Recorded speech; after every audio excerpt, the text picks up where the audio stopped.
Hello and welcome to Zaman Sir's chemistry class. So, today is the first class on the basic concept of chemistry. This is the chapter 1 of class 11. So, before going to every chapter, you must ensure what you are going to read. প্রত্যেক chapter যখন শুরু করতে চলেছো তোমরা দেখবে যে ঠিক exactly আমাকে কি কি পড়তে হবে। একটা চ্যাপ্টার যখন আমরা পড়বো সেই চ্যাপ্টারকে আমরা ছোট ছোট কিছু কিছু পার্টে যদি ডিভাইড করি তাহলে আমাদের পক্ষে সুবিধা হবে গ্র্যাস্প করার এবং কোন জোন থেকে কোশ্চেন বেশি আসে কোন জোন থেকে কোশ্চেন কম আসে এটা যদি আমরা জানি তাহলে that will be much more easier.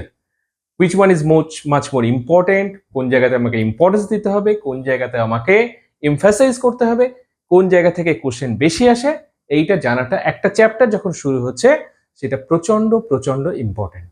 So দেখি আমরা first chapter, in the first chapter what we will learn. So first চ্যাপ্টারে part 1, part 2, part 3, part 4। So একটা চ্যাপ্টারকে ডিভাইড করা হয়েছে চারটে পার্টে। ফার্স্ট যে পার্টটা importance of chemistry, secondly nature of the matter, properties of the matter and their measurement, uncertainty in measurement, scientific notation, significant figure and precision accuracy. Out of this part, first part, this is the zone যে zone থেকে question বেশি আসে সেটা হচ্ছে এই জায়গা থেকে question বেশি আসে। Significant figure and precision accuracy এই জোন থেকে কোশ্চেন কিন্তু খুব বেশি আসে। এই জায়গাটা একটু ধরে ধরে পড়তে হবে। সো সেকেন্ড যে পার্টটা এই জায়গাটা অ্যাজ এ হোল প্রচন্ড important chapter. Lodge of chemical combination, 5টা ল আছে, এটা আমরা একটু পরে আসছি। সেকেন্ডলি হচ্ছে ডাল্টনস অ্যাটমিক থিওরি এবং তারপরে আসছে এএমইউ অর ইউনিফাইড মাস যেরকম বলি, এবং মোলার মাস এবং formula mass. Mole concept is very very very important.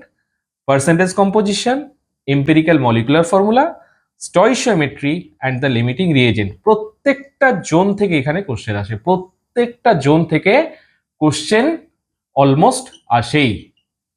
এবং থার্ড যে পার্টটা এনসিইআরটি-তে নেই সেটা হচ্ছে equivalent mass, but the concept of the equivalent mass will be required everywhere in the successive 3 to 4 chapter. The concept of the equivalent mass will be required.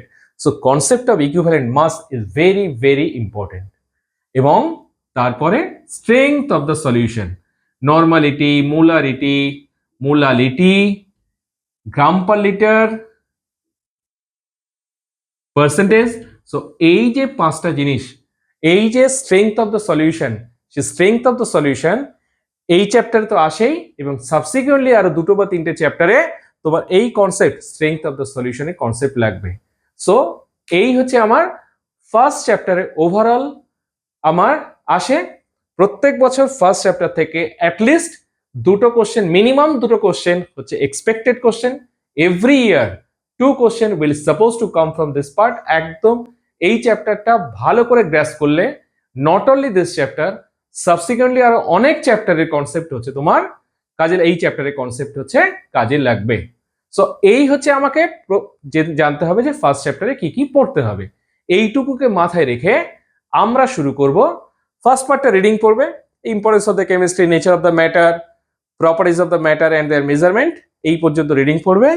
আমরা শুরু করব যেখান থেকে, দ্যাট ইজ হচ্ছে তোমার সিগনিফিকেন্ট ফিগার। আমার পরের ভিডিওতে আমি আসছি জাস্ট সিগনিফিকেন্ট ফিগারের কনসেপ্ট নিয়ে, ততক্ষণ দেখতে থাকো।